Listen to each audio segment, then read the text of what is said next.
Salut les disciples de la boxe, c'est Jean-Charles, j'espère que vous êtes en forme. On se retrouve pour un nouveau podcast des podcasts de Box Attitude, à nouveau en direct. Vous avez vu en ce moment, je suis un petit peu plus actif et régulier pour les directs. J'ai décidé soit d'inviter voilà, on va dire, créateurs de contenu au sens large. Aujourd'hui, je suis avec Founi. Founi, comment vas-tu? Bah écoute, je vais très bien. Grand merci à toi pour l'invitation. Je sais, j'ai plein de sentiments là. Je suis touché, nostalgique, parce que pour te dire la vérité, je suis ta chaîne la chaîne Box Attitude depuis très longtemps. Depuis, je dis pas de bêtises, tu avais fait une vidéo sur le club d'hippo au Japon. Je sais pas si tu te souviens. Ouais, ouais, C'est peut-être 2016, 2017, un truc comme ça. J'ai pas la date. 2017.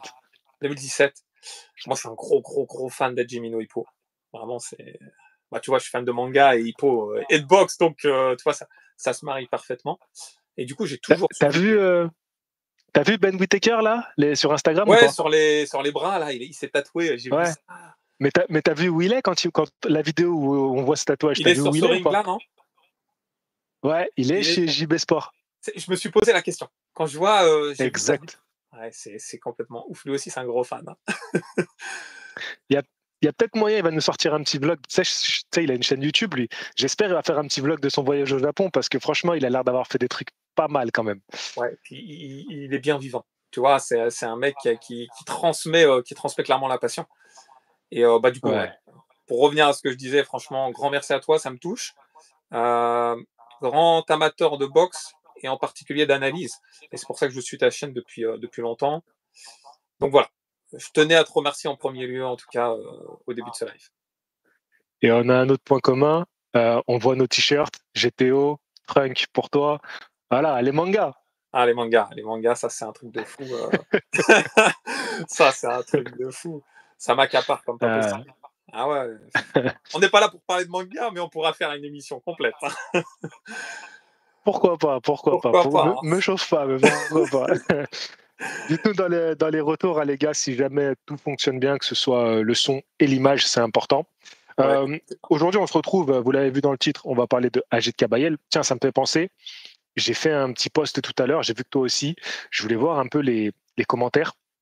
Je sais j'avais demandé justement, tu sais, j'ai posé la question qui va être un petit peu le fil conducteur de notre émission, c'est de savoir est-ce qu'ils estiment qu'aujourd'hui, c'est lui le prochain, tu vois. Est-ce que c'est Ouais, lui qui doit être le prochain pour un combat pour le titre?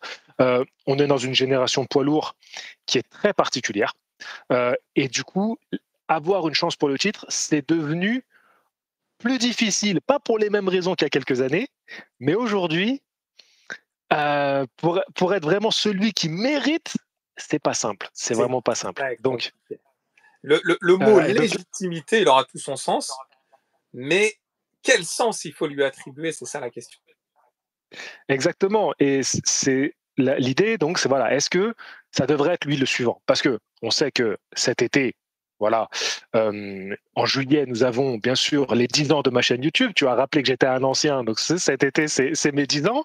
Mais Effectivement. surtout, pour mon anniversaire, ils ont fait donc Usyk Dubois. C'est pas ce que j'avais commandé. Bon, je vais pas bouder quand même mon cadeau. Donc, Ça tombe le même jour ou presque? je crois que c'est exactement le même C'est jour. exactement ça. Alors, je t'avoue que j'ai pas regardé. Je me rappelle pas exactement quand sort ma première vidéo. Je sais que c'est en juillet, mais il me semble que tu as vu, genre, ça doit être le 15, 16 ou 17. Donc, ça doit coller quasiment au jour près. Excellent, excellent. Ils ont Tu fait le vas pouvoir retour de faire un gros Pacquiao live. aussi. Ouais. Non, mais excellent, excellent. Hey, j'ai quand même 15 personnes qui ont commenté la publication. Et la dernière fois que j'avais à peu près ce nombre de commentaires, c'est quand j'ai fait un truc sur Moïse Itaoma. Et ben, je peux dire que pendant 40 minutes, j'ai répondu aux commentaires tellement il y avait des choses pertinentes. Tu vois, regarde, on va juste prendre Tito, que je vois en premier. Tito Trinidad, qui commente souvent, c'est un fidèle, je le remercie. Et lui, il dit clairement, bien sûr qu'il est légitime pour une chance mondiale. En vue de ce parcours récent, il a fait plus qu'assez pour pouvoir tenter le titre. Ça va être bien sûr notre débat. Pour commencer, Founi, moi j'aimerais savoir, qu'est-ce qui te fait découvrir Agit Kabayel? Est-ce que tu te souviens du moment où son nom arrive à tes oreilles? Alors moi, c'est assez particulier. puisque j'ai eu la chance, entre guillemets, je sais pas si on peut dire la chance, mais il faisait du kickboxing, si je dis pas de bêtises. Je crois pas qu'il ait D'accord. eu de carrière amateur, en fait. Il est passé pro direct il y a presque 15 ans. Et en fait, au tout début de sa carrière pro, j'ai un pote à moi, amateur de boxe, qui Ok. m'a qui me donnait quelques noms comme ça, et m'a donné le nom d'Agit Kabayel. Donc assez vite, j'ai commencé à regarder quelques-uns de ses combats, et pour être tout à fait transparent, je le trouvais pas impressionnant. Il y a eu un déclic à un moment donné, on va peut-être y revenir, mais il y a eu un vrai déclic. Il y a eu on va dire, un avant Chisora et un après Chisora. Alors, c'est clair que c'est un combat marquant, mais je trouve que tu as utilisé le bon terme. Euh, on n'arrive pas à être forcément. Tu sais, on va pas se dire je rentre dans le train quand on le voit. Clairement. Toi, quand on le découvre, on le voit boxer. Il n'empêche que c'est un super boxeur. Toi, ça, il n'y a rien à en redire. Alors, pour moi, pour jouer le jeu de quand est-ce que je l'ai connu, bah, je crois que vraiment, son nom arrive à mes oreilles quand, pour Tony Oka, on arrive à un niveau européen et que là, on commence à se dire potentiellement, il pourrait aller chercher le titre BU et qu'on a un certain Agit Kabayel, l'Allemand, qui détient ce titre-là. Tout à fait. Maintenant que j'y repense, je me dis que ça aurait été terrible. Bon, au final, il a eu la déconvenue contre Bacolé, qui est à peu près équivalent en termes de qualité de boxe, niveau, etc. Donc, je pense que peut-être que c'était couru qu'à ce moment-là de la carrière de Tony Oka, il allait rencontrer un mec trop fort pour lui. Tu vois, je pense qu'il y avait peut-être une question de destin. Si c'était pas Bacolé, c'était Kabayel, tu Ouais, vois, c'est parce que ça. honnêtement, je pense que tu penses comme moi et qu'il n'aurait pas passé Kabayel. Tout Qu'est-ce à que tu fait. penses de ça? Non, tout à fait. En fait, il y a quelques boxeurs comme ça.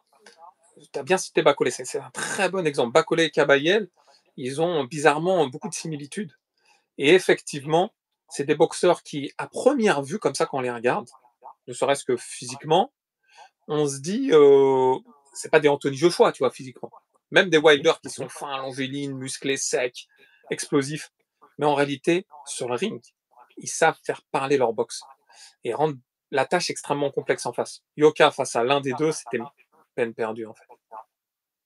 Les Je choix, suis assez.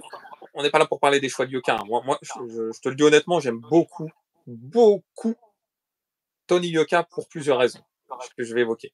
La première, un gros fan de boxe, donc je veux que la boxe s'émancipe en France. Et quoi qu'on dise, qu'on soit hater ou pas, il a énormément participé à l'émancipation de la boxe en France. Il a mis des moments privilégiés. Il a généré des soirées où des bons boxeurs ont pu s'exprimer et se montrer au grand public. Il nous fait Mhm. vivre de belles émotions. Il a un très bon jab. Franchement, je kiffe son jab. Et pour moi, j'attends ces combats avec impatience à chaque fois. Tu vois, le combat là contre le Russe, Aslan, j'ai déjà oublié son nom. Ce combat, Arslan moi, Yaliev. Yaliev, voilà, c'est ça. Ce combat, je l'ai kiffé. C'était la guerre. Euh, C'était un combat prenant où on a vu des changements de scénario. Tu vois, on parlait de Hippo. On est dans un combat à la Gemino Hippo, là, tu vois. Et moi, j'ai kiffé. Et qu'il en sorte vainqueur, perdant, etc., franchement, j'en ai rien à foutre. J'ai passé un bon moment. On parle de Tony Oka, on parle de boxe. Non, mais je suis un peu au courant parce que à ce moment-là, j'ai regardé un peu tous les débriefs du combat. Après le combat de Tony Oka, je trouvais ça intéressant. J'avais fait, moi j'avais donné mon avis. Et après, une fois que j'avais donné mon avis, je suis allé voir un petit peu ce qui se disait. Donc j'avais écouté aussi tes deux vidéos, je crois, sur le sujet, parce que tu as fait une première vidéo et puis tu as fait un retour un peu plus à froid. Tout à fait. D'ailleurs, il y a quelqu'un qui m'a dit, quand j'ai annoncé que je ferais une vidéo avec toi, qui a dit que j'invitais un fan de Martin Bacolé.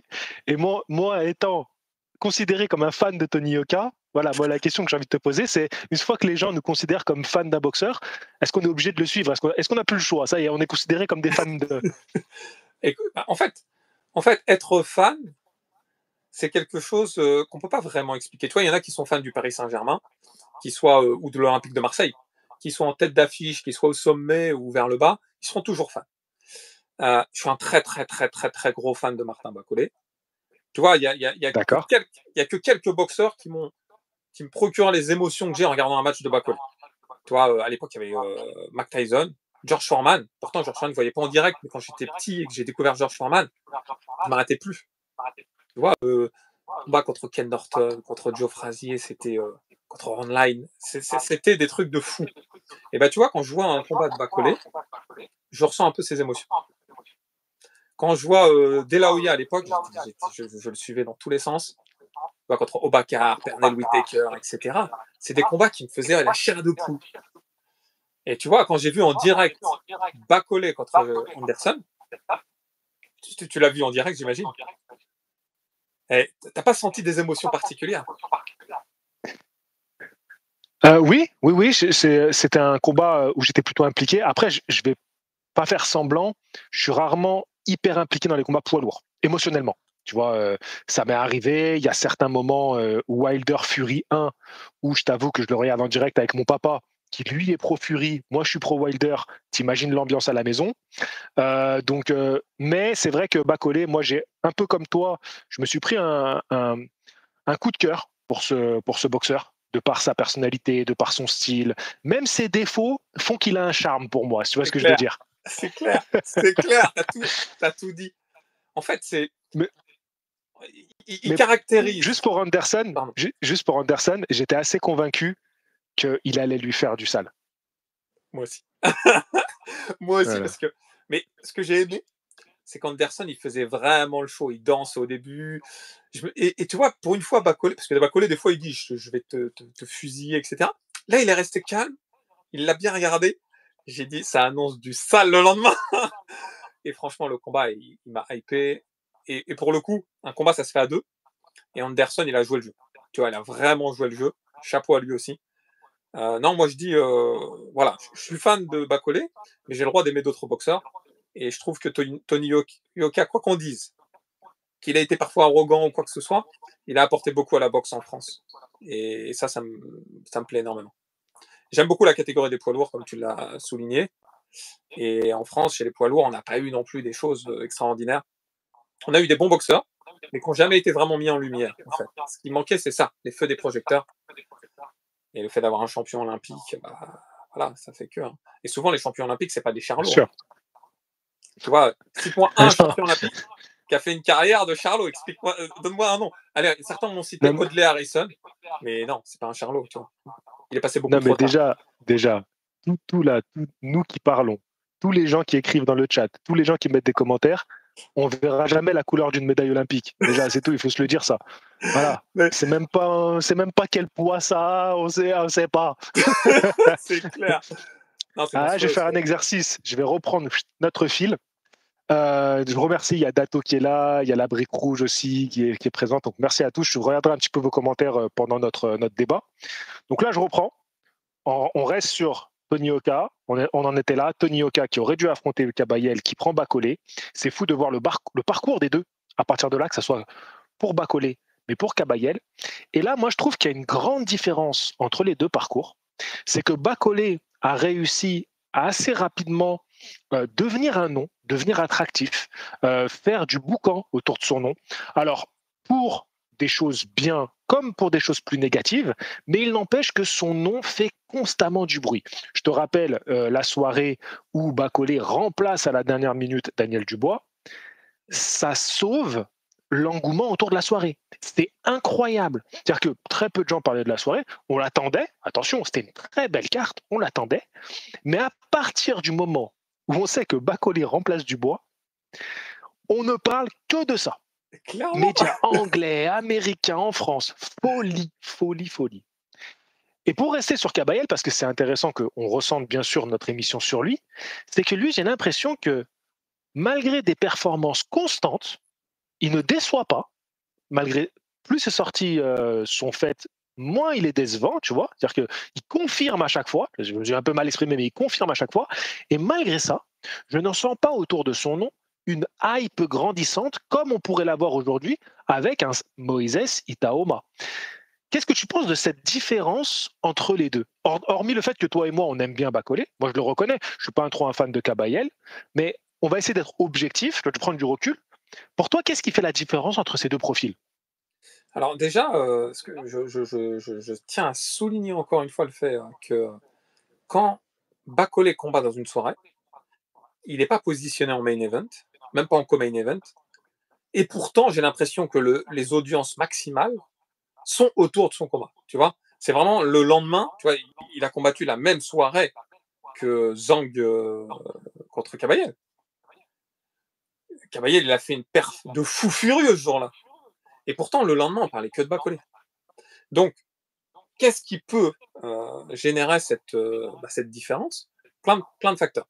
La première, c'est que Kabayel, il a une ligne de conduite. Tu vois, j'en parlais récemment. Bon, ils essaient de sortir Klitschko de la retraite, juste pour brasser des millions, juste pour redonner un peu de spectacle. Et ils ont proposé le nom de Kabayel parce qu'il est allemand, il est né en Allemagne. Et du coup, avec Vladimir, ça aurait fait un combat plutôt intéressant. Ils ont mis des millions en place. Kabayel, il a dit négatif. Moi, j'ai ma ligne de conduite. Je veux le titre de champion du monde. Et en fait, il déroge pas à la règle. Malheureusement, aujourd'hui, le monde de la boxe, ça n'en déplaise ou pas, mais de la boxe en 2024-2025, c'est devenu plus vraiment le noble art, mais c'est devenu un monde de spectacle. On le voit avec certains combats, rien contre Jake Paul, qui est un bon boxeur, mais on voit un peu le spectacle que cela engendre. On voit maintenant des mecs sur TikTok qui disent vas-y, on va organiser des soirées de boxe, on va organiser. C'est devenu un phénomène de foire. Et si tu joues pas le jeu, malheureusement, je dis pas que Bacolé joue ce jeu-là. Je dis que Bacolé, lui, c'est un cas à part. J'explique pas pourquoi. Mais si tu joues pas le jeu un peu de ce phénomène de foire, tu es un peu mis de côté. Et je pense que Moses Thomas le joue pas, mais comme il a 20 ans, chez les lourds, c'est pas commun. Donc on en parle. Whittaker, c'est pas chez les poids lourds, mais Whittaker, c'est un phénomène de foire un petit peu quand même. Hein, tu as suivi son combat où il sort du ring comme ça, à mon dos. Tu parles d'anglais aussi, il faut préciser. La comparaison avec Moïse Taoma, elle est très intéressante. C'est bien que tu la fasses. On parle d'un boxeur anglais avec un promoteur anglais. C'est vrai que là-bas, la culture autour des poids lourds est aussi plus forte. Faire sa carrière en Allemagne, qui est aussi une terre où ils savent gérer la carrière des poids lourds. On voit Aliev aujourd'hui, Mourad Aliev, qui va avoir son championnat EBU. Donc, c'est-à-dire qu'ils savent très bien construire la carrière d'un boxeur. Malheureusement, en termes de médiatisation, on est dans un tout autre monde. Et c'est aussi, c'est bien que tu donnes le parallèle avec Itaoma, parce que c'est ça la grande différence entre l'Angleterre et l'Allemagne, qui pourtant est un pays où c'est pas pareil que la France, par exemple. Si on compare l'Allemagne et la France, c'est quand même autre chose l'Allemagne. D'ailleurs, les Klitschko a fait une grande partie de sa carrière là-bas. Il a rempli des stades là-bas. Et c'est pas étonnant qu'ils aient eu cette idée, même si je la trouve un petit peu folle pour Klitschko. Est-ce que toi, dans la logique que tu es en train de développer là, dans ton discours, je vais te rejoindre, est-ce que du coup, dans ce sens-là, est-ce que ça aurait pas été intéressant pour Kabayel d'accepter le combat contre Klitschko, qui lui aurait donné une pub médiatique? C'est ce que je dis, j'ai fait une vidéo dessus, et dans la vidéo, je dis, je comprends le comportement de Kabayel, mais en réalité, ce combat, il l'aurait gagné. Parce que Klitschko, il a quel âge aujourd'hui? 50 ans, 52, je sais pas. Il a combattu contre Joshua en 2017, il avait 40 ans ou 42 ans. Donc, pour moi, il l'aurait gagné, mais ça l'aurait mis dans le feu des projecteurs. Et en fait, il faut se vendre comme ça avec maintenant l'arrivée de l'Arabie Saoudite, Turquie, etc. Il faut mettre un petit peu de l'eau. Il faut mettre en lumière le boxeur avec ce genre d'événement. Donc, il a brassé 2 millions, il aura battu une légende, il sera mis sous le feu des projecteurs. Quels sont les défauts de ça? Bah, si tu regardes bien, est-ce qu'il va avoir une chance pour le titre prochainement? C'est même pas garanti. S'ils font un combat contre Parker ou autre, il va attendre. Il est obligé d'affronter quelqu'un. Tu vois? Est-ce qu'il va reprendre encore un gros challenger au risque de redescendre au classement? Ou est-ce qu'un petit combat spectacle comme ça peut pas le mettre Tu vois, je vois Est-ce que, est-ce que au-delà des combats qu'il pourrait faire, qui seraient des combats attractifs, là, bien sûr, on est dans l'idée de comment le vendre plus, tu vois, comment le rendre plus populaire.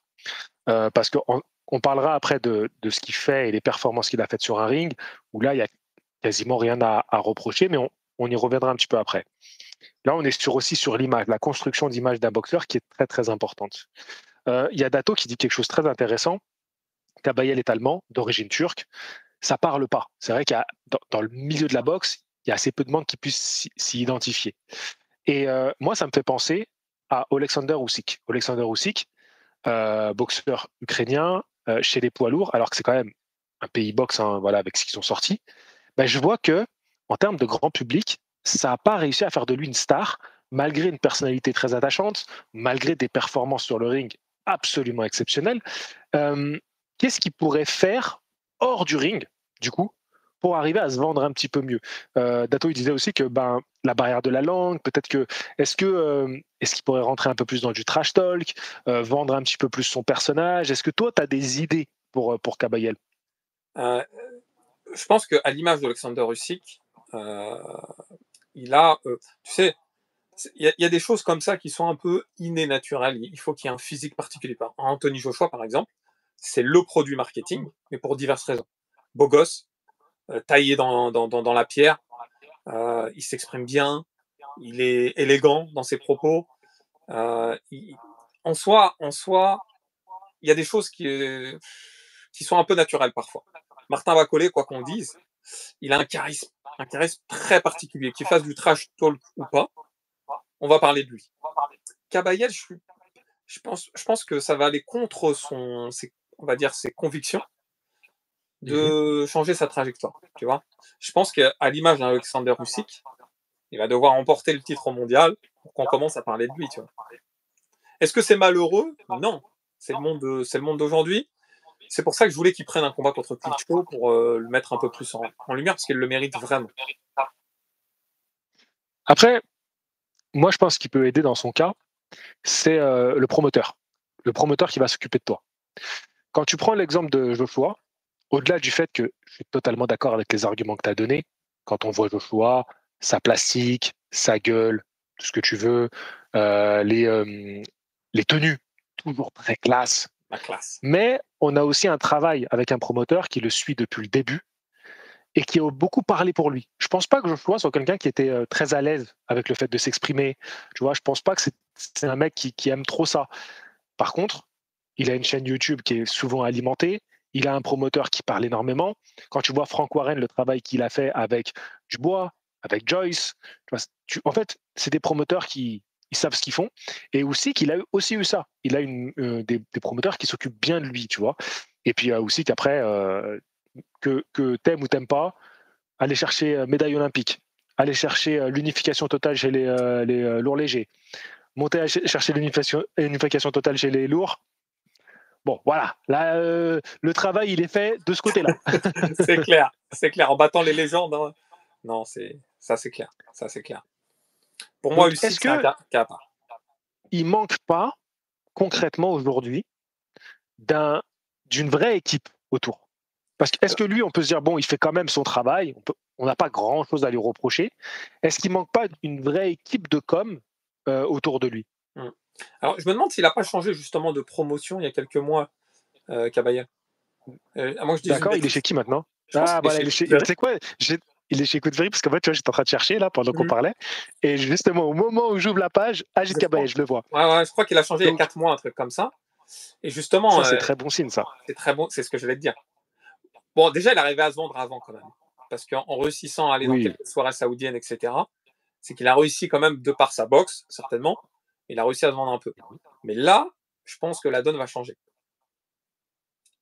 Il a l'air très intelligent sur le ring, et je pense qu'il est très intelligent en dehors du ring. Tu vois, il a une ligne de conduite, et au niveau de la promotion, on attend de voir, parce que 4 mois, c'est peu. Par contre, c'est pas un contrat comme peut avoir Moses. C'est un contrat, je crois, combat par combat. C'est un peu différent. Et maintenant, il y a des combats intermédiaires, il y a des contrats intermédiaires comme ça. Je crois qu'il y en a quelques boxeurs, par exemple, avec Eddie Hearn, il y a, comment il s'appelle l'anglais, là, David Allen. En gros, c'est des combats par combat. Ouais, des one-shot, quoi. Voilà. Est-ce qu'il va le chouchouter quand c'est comme ça? On ne sait pas, tu vois. On ne sait Après, pas. ouais, je suis d'accord. Et puis surtout que Frank Warren, aujourd'hui, il en a beaucoup, des poids lourds. Ouais. Donc, même au niveau de ces poids lourds, ils vont devoir se faire la guerre, tu vois, pour être celui qui sera le privilégié de l'équipe. Pour moi, il y a un combat important. De quoi? C'est lui qui a Parker, Dubois, maintenant Kabayel, il a Zhang, je crois, il en a plein en fait. Il a signé Ergovic aussi, il me semble. Ouais. Donc, Bah, Non, il a une sacrée. Tony Yoka, certainement. On attend de voir. Pour l'instant, On il n'y a attend rien de voir. d'officiel. Donc, moi, tant que c'est pas officiel, je ne dis rien. Mais voilà, on attend de voir. Ok. Mais du coup, c'est plus inquiétant qu'autre chose que si Tony Oga il signe Bah chez oui. Franco Red. Retourne chez Top Rank. Parce que là-bas, il n'y a plus personne. Euh, donc, moi, j'ai envie de faire. Maintenant, j'ai envie de repasser sur l'aspect sportif du garçon. Parce que il y a un combat où il prend. Tu sais, on aime bien parler de tests dans la boxe. Ah, ton premier test, ton premier nom, le premier moment qui va être un tournant. Et en 2017, il affronte Derek Chisora. Derek Chisora, qui est déjà à ce moment-là à 33 ans, il a déjà un sacré palmarès, il a 27 victoires, 7 défaites, et on sait qu'il a affronté les meilleurs parce qu'il venait de perdre contre un certain Dylan White, Kubrat Pulev, vous voyez, on voit de quoi on parle. Et il l'affronte pour un titre BU, donc de champion d'Europe. Et ce combat-là, qui se fait en Allemagne, hein, je vais aller vérifier ça les gars, mais non, qui se fait à Monaco, Monaco, ouais. terrain neutre on va dire, parce que Kabaye, il a fait tous ses combats sinon en Allemagne, et c'est quand il va arriver à l'époque saoudienne, mais ça on y reviendra un peu plus tard. Ce combat-là, je l'ai revu. Là, maintenant qu'on parle de Kabayel, j'ai pris le temps de le revoir, de me poser, de le regarder. T'en penses C'est quoi? un combat très intéressant. C'est un combat très intéressant où déjà, il montre beaucoup de ses qualités. Il montre qu'il encaisse. Il montre que c'est un boxeur qui est capable d'aller chercher les rounds même quand c'est difficile. Il montre que c'est un boxeur qui, même face à un gars qui est très expérimenté, il a du sang-froid, tu vois. Il sait gérer cette pression. Et il montre des qualités de boxe pour un poids lourd qui sont hyper intéressantes. Malgré tout, ce combat-là ne sera pas un combat référence, tu vois. 2017, bon, c'est vrai que c'est une période peut-être un petit peu creuse au niveau de la boxe poids lourd. Qu'est-ce qui fait que pour toi, on s'est pas attardé sur ce combat-là et on l'a oublié? Alors déjà, je me suis posé la même question parce que, je te mens pas, je regarde beaucoup d'anciens combats de boxeurs qui maintenant émergent. Euh, en 2017, il ne faut pas oublier qu'il y a eu le fameux combat qui, pour moi, a marqué l'histoire de la boxe. C'est Joshua Klitschko. Et qui a évincé tous les autres combats, tu vois. C'était le combat de Ouais. l'année. C'est un combat, quoi, et qu'on soit fan ou pas de Joshua, ce combat, il nous a tous marqués. La passation de pouvoir, c'est la marque de respect, mais à côté de ça, sur ring, ils s'en mettent plein la vue. Joshua, il se prend un down quand même, il est fatigué. Changement, et ça a évincé tous les autres boxeurs, clairement. Mais à côté de ça, à ce moment-là, je trouve que Kabayev, il n'a pas un style. En fait, il est très efficace. Mais tu vends. Comment tu peux vendre un boxeur? Soit le boxeur il met des KO à tout va et puis ils vont se dire bah, c'est la classe parce que le public il va venir, il va regarder. Soit le boxeur il est un peu comme Kabayel, un style assez particulier et il va intéresser malheureusement que les. J'aime pas utiliser ce mot-là quand je dis puriste, mais on va dire les grands amateurs de boxe. Les grands amateurs de boxe sont vraiment intéressés par Agit Kabayel.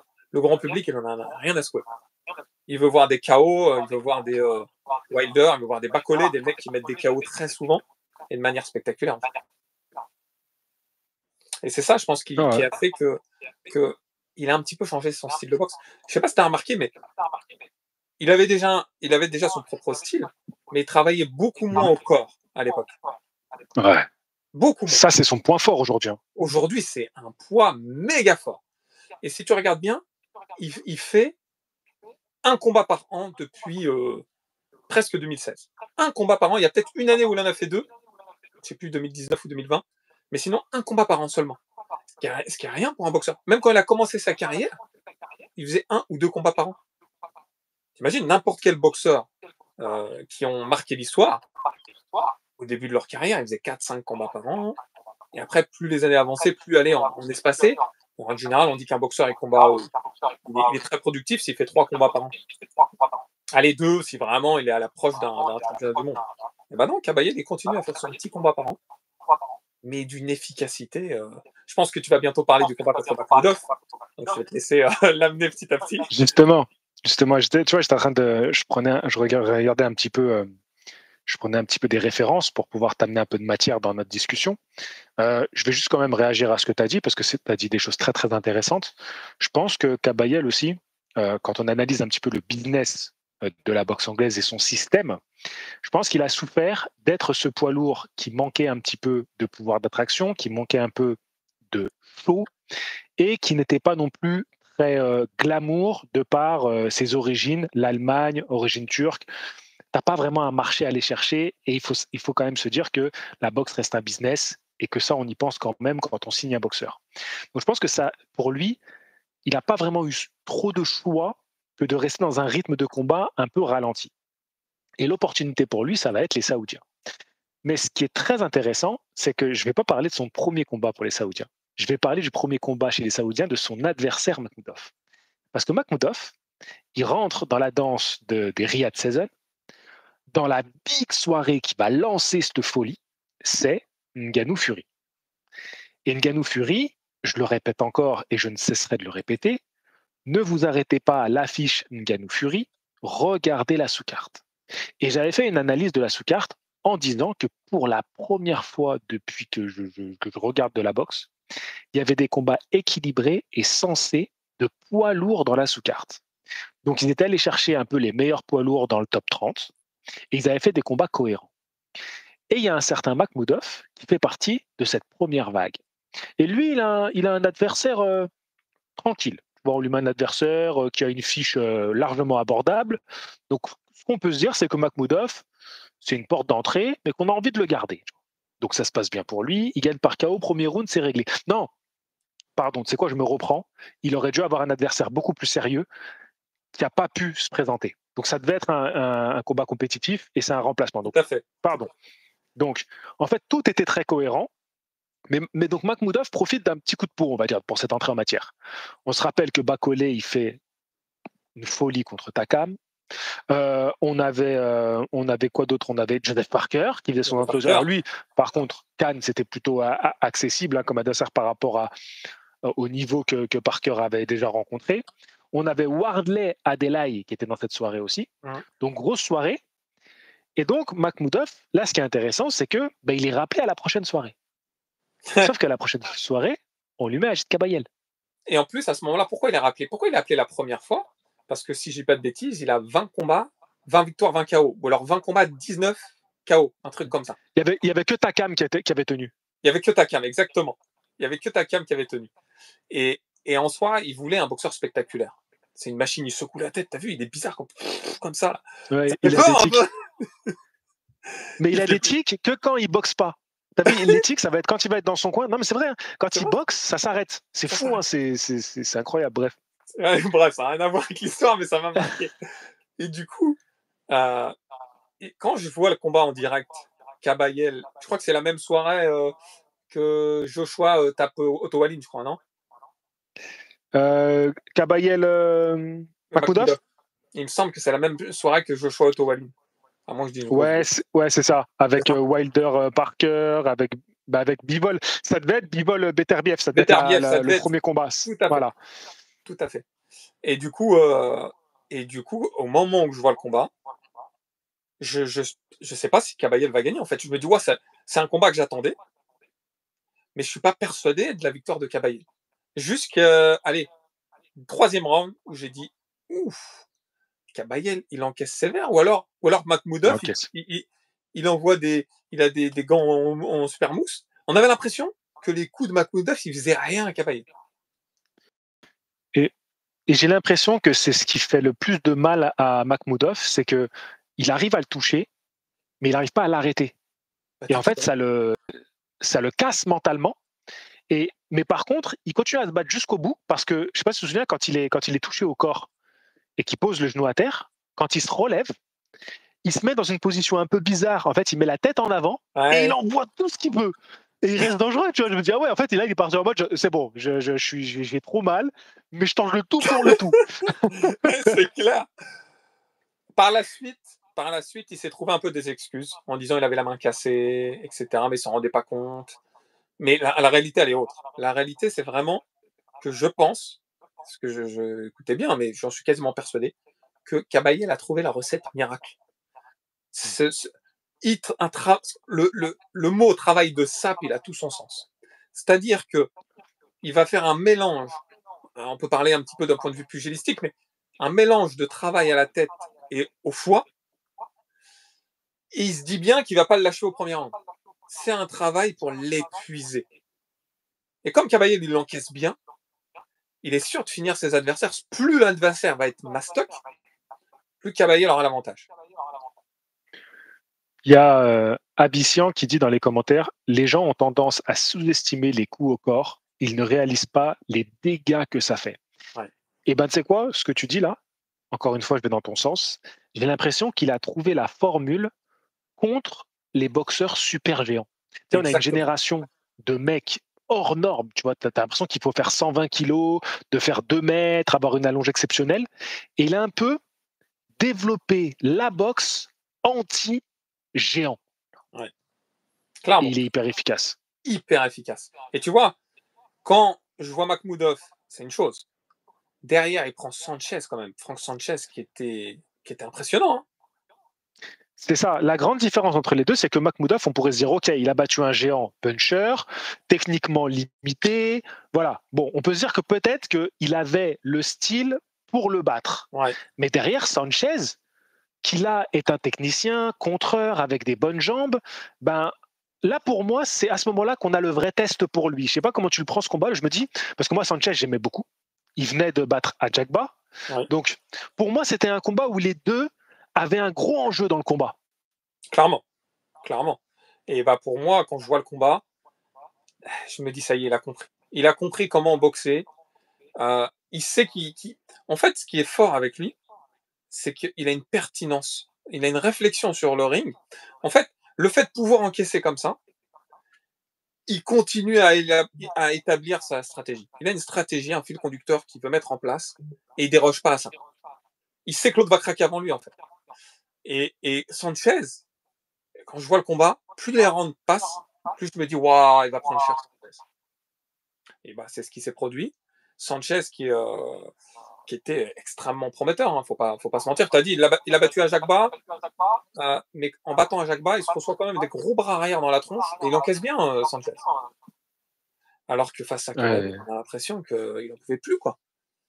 Et après, bon, bah, forcément, Kabayel, il enchaîne avec Zhang. Tu vois, c'est vraiment. En soi, on peut pas dire qu'il fait pas de KO. Là, il vient de sortir de 3 victoires par KO consécutives contre des Ben oui. boxeurs, des futurs prétendants à avoir une chance mondiale. Et les mecs, ils se tirent à la bourre, là. Zhang, c'est le mec qui a arrêté quand même Joe Joyce, qui a arrêté l'hégémonie de Joe Joyce, qui était. Il battait Zhang, il avait une chance mondiale, quasiment. Tu vois. Et voilà, il les a éteints. Franchement, Et c'est du. il Oui, faut rappeler le Zhang qu'il prend. Parce que là, tu sais, en fait, on a tellement de combats poids lourds qu'on a presque tendance à oublier un peu ce qui se passe. Tu sais, c'est pour ça que c'est important que nous, quand on essaie de faire un travail d'analyse à notre humble niveau, mais aussi d'avoir un côté un peu de retracer l'histoire, même contemporaine. C'est important parce que ça remet du sens sur les enjeux des combats. Zhang, il faut rappeler que il pète parce qu'il bat Joyce une première fois et il confirme. Suite à ça, il affronte Joseph Parker. Alors certes, il perd contre Joseph Parker, mais il l'envoie 2 fois au tapis. C'est un combat très serré où tu peux discuter la décision. Derrière, il prend Wilder, il le... Voilà, ça m'a je fait veux mal pas au dire cœur. les mots. Je Je te veux dis pas la dire les mots. vérité, ça m'a fait Voilà. mal au cœur, moi, ce combat-là. Voilà. On a l'impression qu'ils étaient plus dans la même catégorie, Ouais, que Wilder, c'était devenu un super moyen. C'était un super moyen contre un poids lourd, on comprenait plus ce qui se passait. Donc en fait, c'est ça que Zhang il est en train de faire. Et Zhang, qui revient sur le tard, c'est un ancien, on le sait. Tu dis, attends, Kabayel, on lui met encore un problème, tu vois. C'est-à-dire qu'il n'en ouais. a pas encore assez fait. Il faut encore qu'il prouve. Et j'ai revu le combat là, juste avant qu'on fasse depuis hier, je me suis fait un petit marathon, tu vois, je me suis remis le combat. Et le premier round, Zhang, il accélère très tôt. Tu vois, en fait, il lui met vraiment des accélérations parce qu'il veut tout de suite le toucher. Tu vois, parce que je pense il est assez intelligent Zhang aussi. Et ils ont dû un peu étudier le personnage. Ils disent, ah bon, il va venir, il va vouloir te coller comme il a fait jusqu'ici.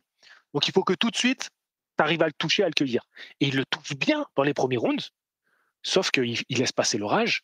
Et après, c'est quasiment à sens unique. Moi, je me vois passer les rounds, je dis bon, passer à sens unique. Il est envoyé au tapis, Sur un Kabayel. contre, sur un contre, et si tu regardes bien, Kabayel, il fait un clin d'œil à son. Pour dire tout va bien. Tu vois, c'est bon, c'est un contre, j'ai été déséquilibré. Je pense qu'il y a un peu des deux. Il dit tout va bien. Ça t'a fait Et, stresser un et peu là, le down? Alors, moi, ça m'a pas fait stresser, mais ça m'a remis dans ah super, le combat il peut encore tout se Il y a de passer, la tu hype. vois? Ouais, L'émotion de, tu sais, j'étais en train de dire bon, ça va que dans un sens, ça y est, tu vois. Premier round passé où c'était un peu équilibré, puis derrière je me dis bon bah ça y est, Kabaye il a trouvé son rythme, c'est il lui ça. fait mal. Moi je sais que Zhang au niveau du cardio c'est difficile pour lui C'est parce que difficile. Zhang c'est un combattant qui va beaucoup gérer son rythme. De par son gabarit, de par sa technique, il est très intelligent. En fait, il gère son rythme, il gère ses accélérations. Et Kabaye, lui, c'est tout le contraire. En fait, il va te forcer à sortir de ton rythme. Donc je me dis, bon, bah, plus ça avance, plus pour Zhang, ça va être dur. Et quand il le touche, je me dis, ah, ça y est, ça remet de l'équilibre dans le combat. Tu vois, c'est ça que je ressens Bien comme sûr, émotion, tu vois. bien sûr. Mais là, le Mais ça n'a pas mental de suffi. Kabayel, il a été décuplé. En fait, on voit son visage qui reste serein, fidèle à sa stratégie. Et derrière, par contre, j'ai pas compris. Euh, je sais pas si tu te souviens du combat, mais Zhang, il met un pied à terre. L'arbitre, il compte pas. C'est quoi ce délire? J'ai Non, pas... il met même pas un pied à terre. Il se Il retourne un split. peu. Ouais, il split, ça L'arbitre, il baisse. intervient. L'arbitre, il intervient. Il empêche Kabayel De le de finir. combattre. Et alors, je me suis demandé, je me suis dit, est-ce qu'il a pas cru à un coup bas? Bah Tu sais, non, parce que. en direct, peut-être qu'il a cru que Ouais. c'était un coup bas parce que Zhang, il fait le geste de je me replie sur moi-même, tu vois. Et je me suis dit peut-être que tu sais, Ah, dans le peut-être, vif, peut-être. il s'est dit c'est un coup bas. Il s'est dit merde, en fait, c'était pas un coup bas. Donc, il les fait repartir. Je pense qu'il a fait un peu une erreur de jugement, l'arbitre, Bah ouais, tu parce que vois, à ce Kabayel, à moment-là. ce moment-là, il allait le finir. Pour moi, ça y est, il allait le finir. Et derrière, bah du coup, Zhang, il replace quelques bons directs, en fait. Pendant quelques secondes avant l'arrêt, et je dis, ouais, Kabayel, il reste serein. Il a été déconcentré par l'arbitre. Il a perdu ce petit plus. Et pourtant, il reste serein. Et le mec, il est chaud. Franchement, je suis pas le plus gros fan de Kabayel, mais je trouve qu'il est dangereux, là. Moi, je vous le dis, il est dangereux. Tu vois, là, en ce moment, on va peut-être évoquer la suite pour Kabayel après. Je vais pas trop spoiler. Alors, on va rester dans le fil conducteur de. Ben, mais c'est lié. En fait, C'est pour lié. moi, la suite pour Kabayel, c'est lié à ce que tu viens de dire. Parce que comment ça se fait que malgré tout ce qu'on vient de dire, toutes les éloges qu'on vient de faire de lui, tout son parcours, il n'a plus rien à prouver. Il a pris des noms au moment où il les prend, il les bat avec la manière. Ben, qu'est-ce qui manque aujourd'hui à ce qu'on se dise, mais attends, en vrai, est-ce qu'il y en a vraiment un autre qui mérite plus sa chance? Alors j'ai peut-être un nom qui a été dit dans les commentaires et je suis assez d'accord. Est-ce qu'il n'y a pas Joseph Parker quand même, qui mériterait un peu plus que lui? Et est-ce que du coup, il ne faudrait pas les faire s'affronter aujourd'hui? Alors, moi, je suis quand même bien dégoûté que les boxeurs qui font leurs preuves soient obligés de s'achever. C'est-à-dire que fut un temps où on pouvait quand même, ils pouvaient avoir chacun une petite chance mondiale et qui s'affrontaient pour unifier les choses, ou tu vois. Là, ils sont obligés. J'ai l'impression qu'il y a les mecs qui monopolisent les ceintures. Ah non, c'est mon bien, tu touches pas. Fais la file d'attente, tu sais pas quand tu vas y passer, ça peut prendre 5 ans, 6 ans. Tu vois, si tu regardes bien, Usyk, Fury, Joshua, Dubois et Wilder, ils ont monopolisé ça combien d'années? Et je te mens pas. Oui, j'aime bien Anthony Joshua, oui, c'est un très bon boxeur, j'aime bien Tyson Fury, etc. Mais pour moi, derrière, ce qui arrive derrière, les Kabayel, les Bacolé, les Parker, et je peux en citer d'autres, hein, plein d'autres. Ils ont autant leur. Enfin, ce sont peut-être même des meilleurs boxeurs. Moi, ça m'embête que les meilleurs s'affrontent, ils se raffrontent, ils se raffrontent, ils se raffrontent, et que le dernier survivant, il aura peut-être une chance mondiale. Je vais réagir à ce que tu dis parce qu'il y a vraiment des exemples concrets à donner. Je réponds juste à Michael. Je vois qu'il dit voilà, il est un peu déçu que je lise pas suffisamment les commentaires. Oui. Michael, on est dans un échange de ping-pong où tu vois bien qu'on donne plein d'arguments, qu'on apporte des choses et tout. Eh, c'est pas une IA, hein, d'accord? Je suis pas une IA. Voilà, je suis un humain. Donc là, je suis en train de discuter avec Fouini. C'est la première fois qu'on fait un live ensemble. Laisse-nous kiffer. Zut. J'avoue, là, on est dans le kiff, les gars, désolé, mais on va le dire. On va Voilà. Et prendre puis le temps surtout qu'on est, tranquillement. on est en train d'animer le truc. Tu vois, c'est pas comme si on est en train de parler de rien avoir, tu vois. Donc, excuse-moi, Michael, mais je fais ce que je veux.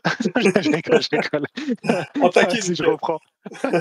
Ah, je te taquine. Il y en a toujours un que je taquine un petit peu dans mes lives, tu Ah vois. ouais, mais c'est pour. Ça met un peu de peps Euh, au live. Non, non, mais c'est du vrai qu'on coup, est dans l'échange, on ne calcule pas forcément, mais on va se rattraper.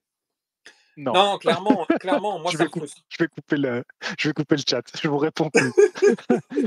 Non, attends, je vais réagir à ce que tu as dit parce que je vais donner des exemples bien concrets de récemment qui m'ont pas mal énervé. Euh, Quand tu vois, par exemple, que Joshua Dubois, on leur met un titre. Joshua Dubois, avec leur nom, leur renommée, euh, l'intérêt financier qu'ils suscitent, n'ont pas besoin qu'on mette une ceinture. Ça aurait été beaucoup plus intéressant à ce moment-là que le titre IBF soit remis, par exemple, dans un combat entre Bacolé et Kabayel. Et là, on sort de la dynamique que tu dis, où ben, les gars, ils s'éliminent, et tu sais qu'une défaite, ça va être difficile pour toi de revenir et avoir une chance mondiale. Donc, les combats comme Dubois-Joshua, surtout que Joshua a déjà été champion du monde, Dubois a déjà eu une chance pour le titre, les gars, franchement, c'est vraiment du forcing de leur mettre le titre. En fait, c'est vraiment des privilégiés. Quand tu vois qu'aujourd'hui, ben, Dubois, il va avoir une réunification contre Usyk, alors que Joseph Parker, qui mérite clairement sa seconde chance. Alors c'est vrai que Joseph Parker, il a déjà eu un titre mondial qu'il a détenu, qu'il a perdu contre Parker il y a un moment déjà. Contre Mais Joshua. aujourd'hui, contre Joshua, pardon, j'ai dit quoi? Contre Parker, contre lui-même. D'accord. Il a un peu perdu contre lui-même, c'est vrai. Mais qu'est-ce qu'il a progressé ce combat-là, cette période-là. Il perd contre Parker, il perd contre White, et là c'est vraiment un renouveau. Après ça, Joseph Ouais, Parker. Joseph Parker, c'est il perd contre un, Joe Joyce sévèrement. Sévèrement. oui, Il prend du c'est sale. vrai, c'est vrai. Mm. C'est vrai, c'est vrai. En fait, ce qui se passe à ce moment-là, c'est qu'il va rejoindre la team Fury, Tyson Fury, et ça va beaucoup l'aider. Ah, il perd contre Joe Joyce, mais voilà, Joe Joyce à ce moment-là, faut voir aussi le combat qu'il fait, hein, parce qu'il fait un super combat contre Joe Joyce. Hein. Et il Et après, s'engage. il se fait choper. Ouais, et malheureusement, il se fait choper. Mais ce combat-là, il était bien parti pour le gagner au point. Hein. Mais c'est vrai, tu fais bien de rappeler ça aussi. Donc c'est vrai qu'il a un parcours très intéressant, Joseph Parker. Il fait partie des combattants les plus méritants. Il aurait dû avoir son combat pour le titre. Dubois tombe malade, ok, d'accord, Dubois tombe malade. Mais derrière, on nous fait Dubois aussi comme si de rien n'était. Et donc, c'est là où je te rejoins dans ce discours de il y en a marre qu'il y ait autant de privilégiés qui monopolisent les ceintures. C'est un peu le même discours que j'ai sur Canelo. Moi, ça me casse les pieds que Canelo monopolise les ceintures. C'est Aujourd'hui, clair. Canelo, il peut faire ce qu'il veut en combat. Ça ne me dérange pas. Il fait ce qu'il veut. S'il veut prendre ce qu'il veut, il n'y a pas de problème. Mais au moins, il faut que tu lâches au moins 2 ceintures pour que ça vive dans la catégorie. Parce que c'est plus possible, en fait. Et c'est un peu le cas de figure qu'on a aujourd'hui chez les poids lourds. Je trouve qu'Usyk est formidable. J'ai trouvé que les combats Usyk-Fury étaient magnifiques. Mais regarde tous ces poids lourds qui attendent leur tour. Et c'est leur vie, hein. C'est leur taf, c'est leur vie, aux gars. Faut penser à eux aussi un petit peu, tu vois. C'est pas une vie facile. Et puis ils méritent, tu vois. Ils sont méritants. C'est ça le truc. Comme Kabayel, il est méritant. Je te laisse reprendre le cours et je vais lire un petit peu le chat parce que quand même, c'est important qu'on les mette en avant. Ouais, alors moi, l'histoire de Dubois là, qui chope une intoxication ou je sais pas quoi, et qui prend la décision de se dire oh, si je combat, je vais perdre. Je me sens pas à mon max. Même peut-être je serais rétabli au moment du combat, mais là je me sens sec, etc. Je ne combats pas. Il se dit qu'il ne peut combattre pas, c'est son droit. Mais je comprends pas pourquoi à ce moment-là il perd pas son titre en fait. C'est-à-dire qu'à un moment donné, on n'est pas dans un travail comme ça, 35 heures semaine ou quoi que ce soit. C'est des combats qui sont un par an, une opportunité très spécifique. Je suis désolé.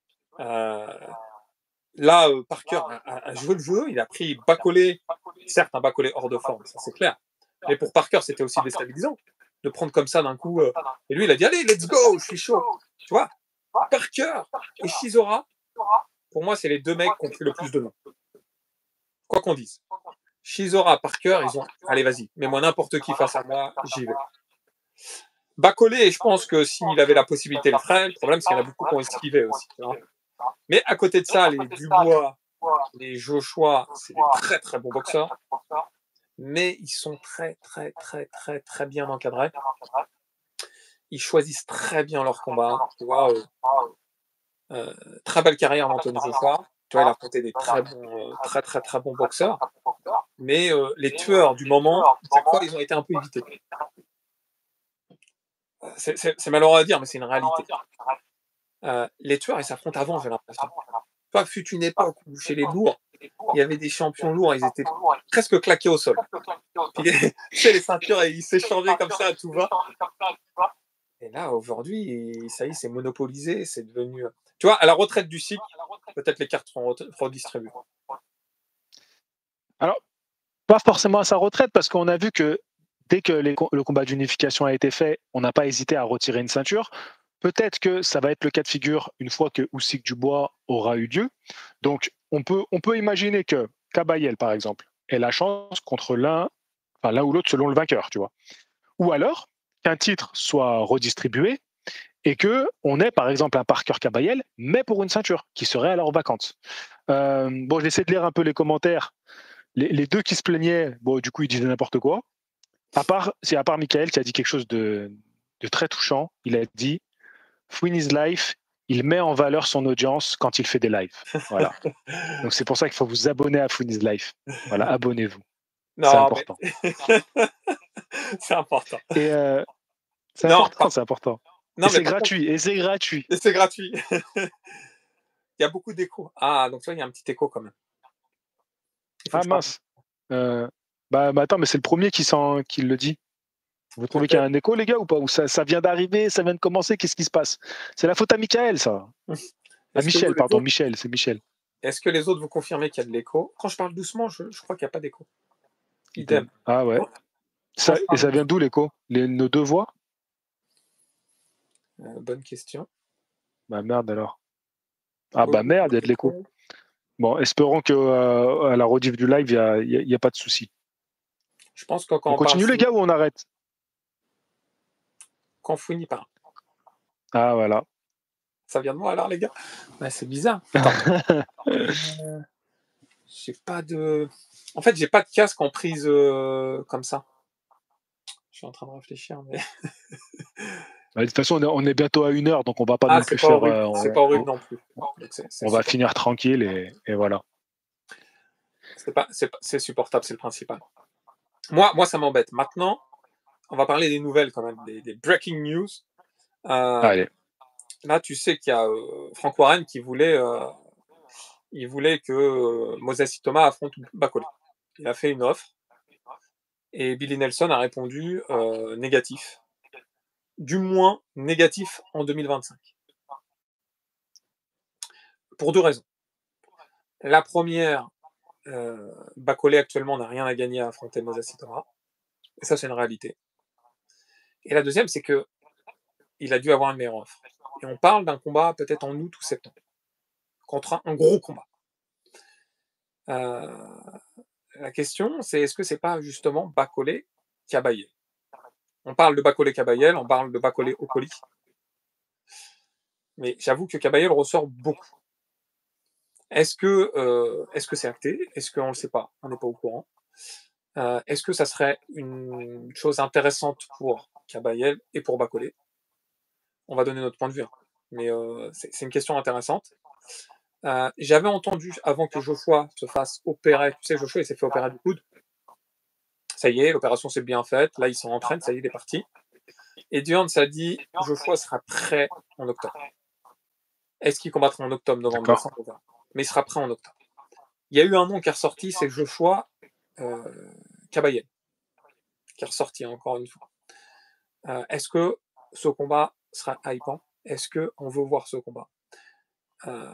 Eh ben, je vais vous dire... Non, mais attends, première question, est-ce que tu crois qu'il va y avoir Joshua Kabayel? Non, justement. Pour moi, voilà, Joshua... c'est bon, c'est réglé. Moi, j'y crois pas une seule seconde. Pareil. Pourquoi Joshua va prendre le mec qui éteint tout le monde? Après, Joshua, par contre, au niveau de la ceinture abdominale, le foie, tout le tralala, je pense qu'il est mieux armé que les 3 derniers boxeurs que Kabayel a affrontés. Non, mais en fait, alors j'imagine un peu l'adversité. En fait, quand tu vois ce qui a fait le plus de mal à Joshua contre Dubois, c'est ce pressing constant d'un frappeur, tu vois. C'est ça qui l'a vraiment mis en difficulté. Kabayel, c'est ce profil-là. Ouais, qui vient au pressing, qui met beaucoup d'enchaînements, beaucoup de variétés. Andy Ruiz, c'était le pire cauchemar pour Joshua. Tu vois, ce genre de profil-là. Vif de bras, tu vois, ça part dans tous les sens. Bakole, c'est cauchemar. Faut voir, c'est encore un peu différent. Bakole, il a une boxe un peu plus surprenante. Tu vois, il peut garder sa distance.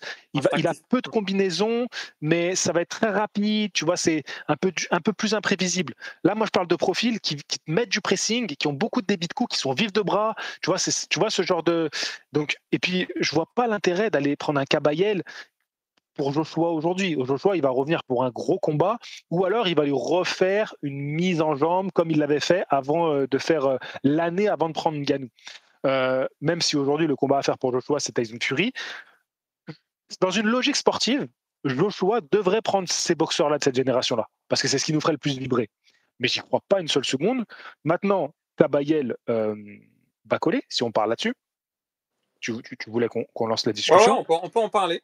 On peut en parler. Est-ce que ça serait pour toi déjà un bon combat? Est-ce que ça te hyperait? Est-ce que tu penses que l'un est la bête noire de l'autre? Est-ce que c'est intéressant, hein. Moi, mon premier, je vais te dire transparent, en tant que fan de boxe, je kifferais de ouf ce combat, mais je pense que j'ai préféré avoir ce combat pour une ceinture. Ouais, ouais, je suis d'accord. Mais même sans ceinture, c'est un combat formidable à faire. Et pour moi, c'est potentiellement l'un des combats les plus intéressants à réaliser aujourd'hui. Même si, dans l'idée, vas-y, c'est moi qui choisis. Je préférerais, en attendant qu'ils aient une chance pour le titre, un Bacolé Jang et un Kabayel Parker. Tu vois, dans l'idée, je trouve ça plus intéressant. Maintenant, si les deux doivent s'affronter, si tu me dis, ouais, est-ce qu'il y en a un qui pourrait être potentiellement la bête noire de l'autre, bah, quand tu vois les profils que Kabayel a battus et la manière dont il les a battus, Bacolé, il correspond bien à ça. C'est un mec qui est quand même qui a une nonchalance dans sa boxe, qui est pas très sérieux dans sa manière de combattre, qui est très instinctif, et l'autre qui est très appliqué, très discipliné, qui encaisse. Tu vois, il va falloir le toucher, il va falloir le connecter. Même si tu le connectes, t'es pas sûr que tu l'arrêtes. Il est très dur à boxer Et on Kabayel. connaît la de quoi Très très dur à boxer Kabayel. exactement. Et c'est quelqu'un qui va empêcher Bacolé de développer sa boxe. Bacolé, il aime bien avancer sur toi, mettre la pression, te toucher, tu vois. Il va lui empêcher de développer, il va le mettre sur le reculoir. Et Bacolé, c'est quelqu'un qui aime bien lui aussi gérer son énergie, parce qu'un peu à l'image d'un Jang, il sait que il n'a pas un cardio exceptionnel, qu'il ne peut pas mettre des débits de coups pendant tout le round, donc il va plutôt gérer ça. Et Kabayel, il adore ce genre de profil, qui va asphyxier. Donc moi, aujourd'hui, je mets un avantage à Kabayel. Alors, intéressant. Je me suis posé la question. Si on prend les statistiques, ils vont dans ton sens. Effectivement, les gabarits que Kabayel a pu que ce soit Makhmoudov ou Zhang.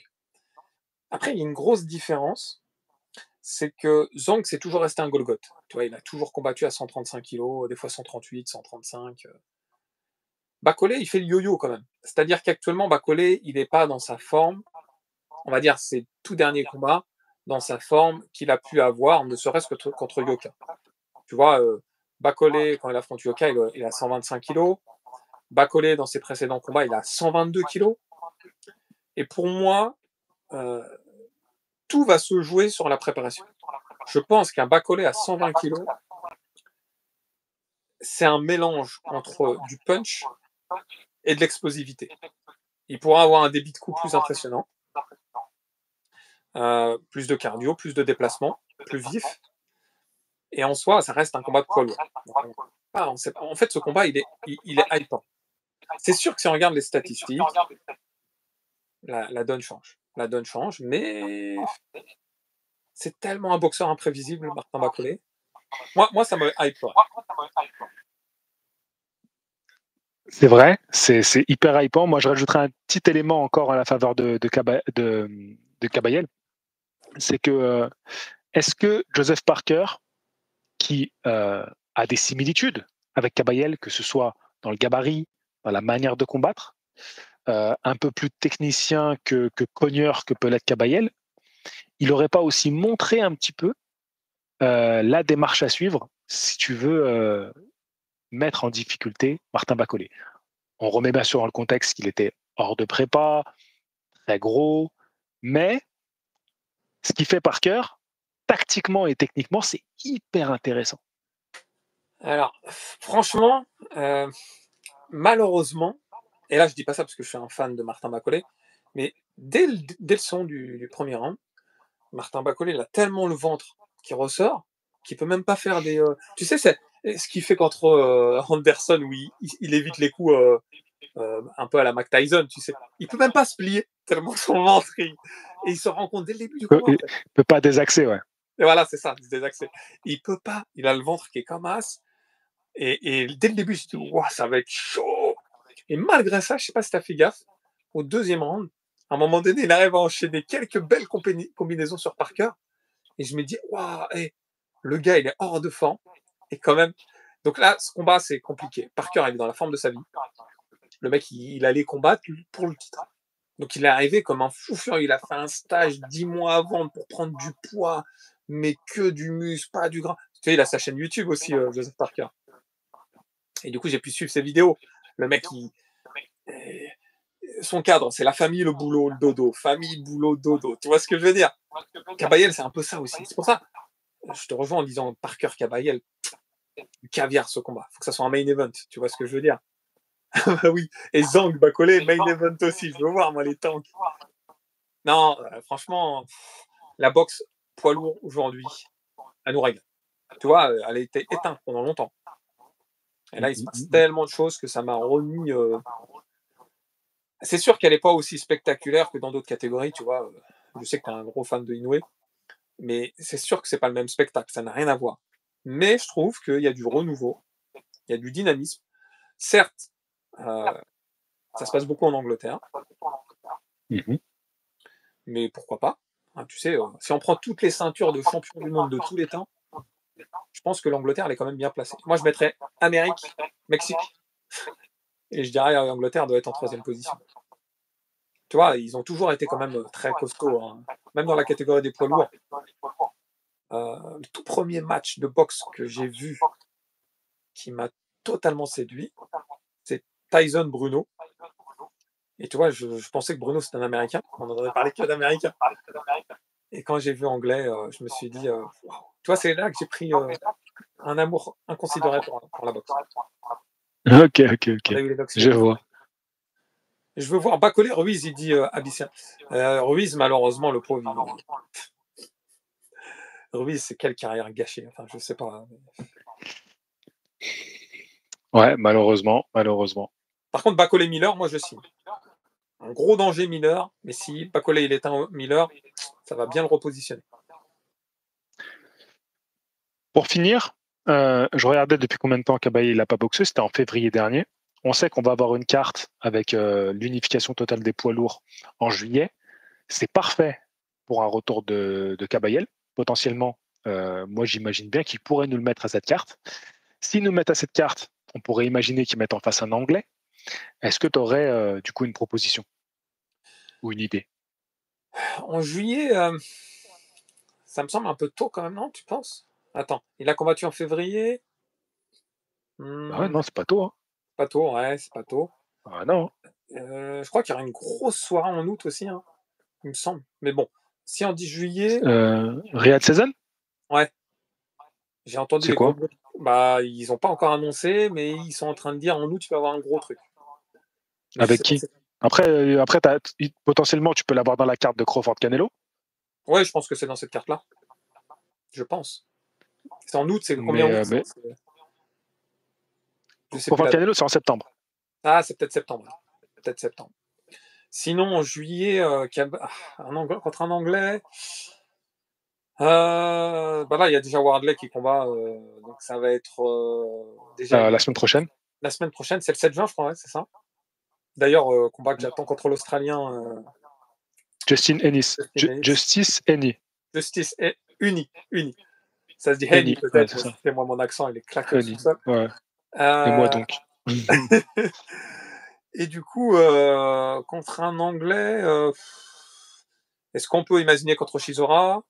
Est-ce que ça peut être. Chisora, il est pas. D'ailleurs, il est bien placé. Revanche alors. Revanche contre Chisora. Ouais, mais Chisora, il sort de 2 belles victoires. Il est vieux. Il est là, il est présent. Il fait encore du spectacle. Pourquoi pas? Je sais pas. Tu dirais à qui, toi? Je sais pas trop. Hein. Franchement, moi, je le vois bien dans cette carte. Mais c'est vrai que si tu dois mettre un anglais, Moïse Itaoma, en vrai, ça m'étonnerait quand même. Ça fait un peu juste. Ça fait Il vient de juste. combattre. Bon, après, il a fait 2 rounds, donc en fait, il a fait un sparring. Et Mais puis même, il a, c'est il a, trop compliqué. C'est de il a l'envoyer au quasiment mangé. casse-pied. Ouais. Je sais pas. Franchement, je sais pas.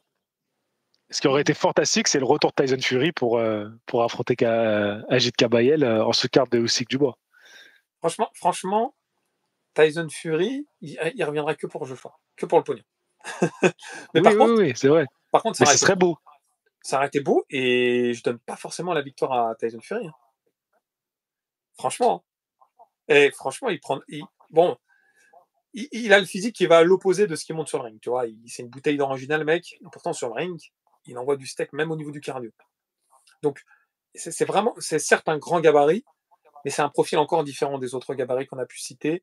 Il arrive à bien finir des combats. Mais Kabayel, ça pourrait être un bon. Ah, je kifferais voir ce combat. Ça y est, tu m'as donné envie de voir ce combat.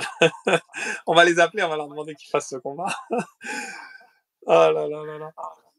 Non, mais franchement, Chisora est fini. Faut laisser la place aux jeunes. Écoute, pour un vieux, il a fait mal à Joe Joyce, il a fait mal à Otto Wallin. Il a affronté qui avant d'ailleurs aussi? Non, chez Zora, il n'y a rien à dire. Gros respect, hein, gros respect. Mais c'est vrai que dans la logique de Kabayel, ça aurait aucun sens. Aucun sens, ouais. Tu vois, ça aurait aucun sens parce que on a fait tout un chapitre au début de ce live pour dire un peu les valeurs sportives qu'il véhiculait, son éthique, le fait qu'il ait refusé de prendre Klitschko parce qu'il était dans une cohérence sportive. S'il prend Chisora là, quel rapport, tu vois? Bah, peut-être qu'il va être obligé. Enfin, non, c'est en IBF. Je crois que Chisora, elle est super bien classée en IBF. Puisqu'à un moment donné, ils avaient évoqué le fait de switcher quand Bacolé il a perdu contre Parker. Ils ont mis Chisora, je crois, prétendant numéro 1, un truc comme ça. Mais après, Chez de toute façon, l'IBF, ouais, je crois que c'est l'IBF. le numéro 1, il est vacant chez l'IBF, mais Chisora, il est numéro 2. Ouais. Et vacant, c'était Tyson Fury, peut-être, je sais pas. Bah, du coup, C'est possible. ouais, bah, du coup, c'est ça. Un numéro 2, c'est-à-dire qu'il est numéro 1 finalement. Donc, ça serait pour avoir une chance IBF, mais actuellement, vu qu'il est champion intérimaire du Eh, j'en ai un, moi, d'une proposition, qui est chez Frank Warren. C'est Philippe Ergovic. Ergovic, alors lui, il combat déjà là contre. Il n'a pas un combat prévu là Qui combat? contre Sanchez, non? Et il vient de battre Derek Chisora. Mais je crois qu'ils ont prévu Il va Ergovic. prendre Sanchez? Il me semble que Ah, attends. le chat là, dites-nous, est-ce que Ergovic il va Non, prendre Sanchez? il a battu Joyce. Je vous dis des bêtises, moi. Si, il Attends, on va regarder ça. Il a battu Joe Joyce il n'y a pas longtemps. Il a battu Joe Joyce en avril. Non, il n'a pas de combat officiel. Hein. C'est pas officiel ce que tu dis là. Ah, moi, j'ai Faut dire des choses officielles. Sur Box Attitude, attention. Hein. Il me semblait. Attends. Le chat, vous n'avez pas entendu parler de Sanchez et Ergovic? À moins que je dise une grosse Non, bêtise. on calcule. Ici, on calcule pas le chat. Il mérite pas. Ah oui, pardon. Pardon, j'avais oublié ce détail. Non, sérieusement, il me semblait avoir. Il me semblait même que c'était axé, mais bon. J'ai rien entendu en Angleterre. Bon, bah peut-être que je me suis planté. Je sais pas. Pour moi, c'est Ergovic, il était pris. Mais pourquoi pas? Ergovic. Non. On n'est pas sur BFM Boxing, d'accord? On balance pas des trucs comme ça pour faire du clic. Hein. Attention. Bon, en tout cas, tant que c'est pas acté. Tu vois, même du Yoka contre Joe Joyce. Mais en vrai, j'aimerais bien voir ça. Mais Philippe Ergovic contre Kabayel, pourquoi pas? Et tu sais, Ergovic Dubois, moi j'ai vu le combat en direct. Pour moi, avant la blessure, Ergovic dominait Dubois. Hein. Ouais. Et il prenait des Non, bras. il se débrouillait bien. Il se débrouillait bien. Il avait bien capté comment mettre son bras arrière. Il le timait bien. Non, c'était un chouette combat. Hein. C'était un chouette combat. Et par contre, Joe Joyce, le pauvre, il prenait cher dans les bras arrière de Ergovic. Non, mais pour moi, Ergovic, il est très dangereux. Très, très dangereux. Je pense que. Ça sera un combat intéressant. Ça sera un combat intéressant, mais en soi, est-ce qu'il est obligé de combattre Kabayel? Pour moi, il a déjà fait ses preuves. Enfin, je suis désolé de le dire, hein, je me répète, mais. Ah, tu voudrais plutôt qu'il attende? Qu'il attende son tour? Et il s'affronte Dubois Usyk. Et après, derrière, il prend le vainqueur. Hein. Il y aura peut-être tout ça. Ou alors, il y a une ceinture qui est abandonnée et puis il fait le combat pour la ceinture, en fait. Pour moi il a la légitimité au même titre que Parker, là. Et je vois pas pourquoi ils devraient s'affronter. En fait, j'aimerais bien les voir s'affronter. Mais je trouve que si on utilise le mot légitimité, elle a été acquise. Ouais, ça se tient, ça se tient. Mais du coup, Parker ou Kabayel pour être le suivant? Parce que la question du live, c'était ça. Est-il le suivant au titre? Donc du coup, maintenant, il faut trancher parce que entre nous, les deux plus méritants, c'est Parker et Kabayel. Donc c'est qui aura sa chance? Moi, je pense que ça va être Parker. Les bruits de couloir le disent, etc. Il a un peu plus de bouteilles dans le milieu aussi. Donc c'est sûr que Kabayel va devoir combattre entre-temps. Je dis ça, mon côté subjectif voudrait qu'il combatte pour un titre. Et le côté objectif, c'est qu'il va refaire un combat. Ouais, peut-être contre Ergovic. Peut-être contre qui a d'autres. Il y en a plein qui sont déjà pris, en fait. Tu vois, Wardley, il est pris. Okoli, apparemment, il y a des bruits de couloir Bacolé. Donc pour moi, c'est soit Bacolé, soit Ergovic, ou alors un boxeur un peu comme ça. Pour moi, Bacolé, il ne mérite pas plus que Parker et Kabayel aujourd'hui. Ah, il y a Abyssian qui dit le 15 mai, ils auraient décidé Sanchez et Ergovic. C'est ça, Abyssian? Ils auraient décidé qui? IBF veut éliminatoire Ergovic contre Kabayel. Non. Tu vois, comme quoi je... Non, il s'est trompé. Sanchez. Ah oui, non, Sanchez. Sanchez. Ouais, ok, d'accord. C'est ce que tu disais. Donc c'est l'IBF qui veut. Alors c'est une différence entre ce que l'IBF veut et ce qui se fait, tu vois. Pourtant, l'IBF, c'est la fédération la moins, on va dire, qui truande le moins. Par contre, je trouve qu'il n'y a pas assez de gens dans le chat qui disent que c'est vraiment formidable de prendre le temps de lire le chat, de faire participer les gens. Je trouve qu'il n'y a pas assez cette reconnaissance-là. Ça manque de pouces, les gars. Mettez des pouces, là, d'ailleurs. C'est vrai. Hein. On a pris le temps de lire le chat, là. Ça mérite au moins... Non, mais je pense que... Donc, ouais, je crois qu'on est quand même assez d'accord sur Parker puis Kabayel. Mais... Pour moi, Kabayel, il pourrait attendre. Mais aujourd'hui, en fait, le problème, c'est que il y a quelques années, attendre, ça aurait été normal. Mais aujourd'hui, comme tu as vu, comme on l'a dit, ça va tellement vite. Il y a tellement d'affrontements, il y a tellement de rebondissements que si tu veux pas perdre ta place, il faut rester actif et en même temps faire des perfs et prendre quand même des noms. Ah, c'est compliqué, hein. Parce que là, Joshua, il revient. Est-ce qu'il va pas encore passer devant tout le monde? Sûr.